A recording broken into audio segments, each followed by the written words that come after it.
কে কোন সমতলের বা কে পাহাড়ি সেটাও কেউ দেখে নাই। So as long you are Bangladeshi, সব ক্ষেত্রেই আমি ব্যক্তিগতভাবে মনে করি যে মেধার ভিত্তিতে হওয়া উচিত, সেটা সমতলই হোক সেটা পাহাড়ি হোক। আসসালামু আলাইকুম আঙ্কেল, আমি ভাইয়া বলতে পারলাম না, সরি, আমার বাবা That's okay. আপনাকে ভাই বলে ডাকেন এই জন্য।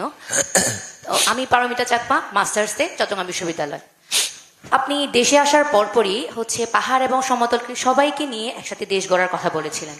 সেক্ষেত্রে বাংলাদেশ যেহেতু বহু জাতিভিত্তিক দেশ, সেক্ষেত্রে আমি একজন চাকমা নারী প্রতিনিধিত্ব করি এবং আমি আদিবাসী হিসেবে পরিচয় দিতে স্বাচ্ছন্দ্য বোধ করি।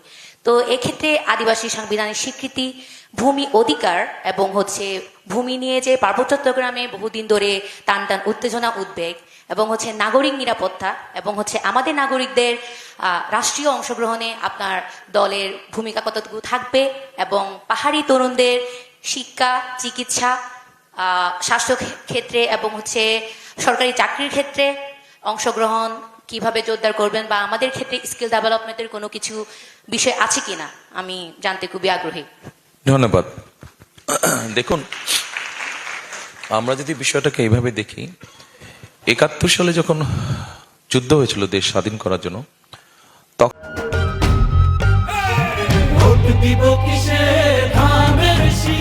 তখন কে কোন ধর্মের এটা কিন্তু কেউ দেখেনি, আবার কে সমতল বা কে পাহাড়ের এটাও কেউ দেখেনি। ঠিক একইভাবে ২০২৪ সালে যখন আন্দোলন হতো, ঠিক সেই সময়ও কে কোন ধর্মের কেউ দেখেনি।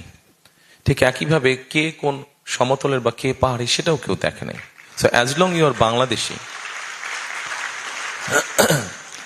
As long you are Bangladeshi, একজন সমতলের আপনার মতন তরুণ প্রজন্মের সদস্য যেই সুবিধা পাবে, পাহাড়ের অঞ্চলের মানুষ হয়ে আপনি সেম সুবিধা পাবেন। আপনার যোগ্যতার ভিত্তিতে আপনি যাবেন।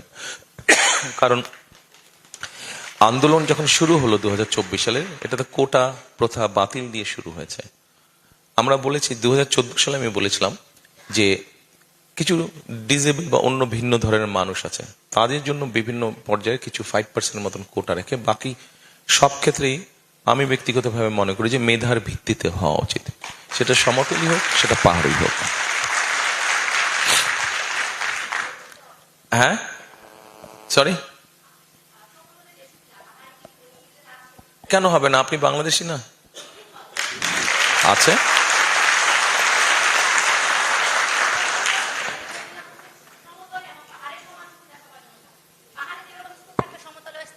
থাকবে, থাকবে, কেন থাকবে না?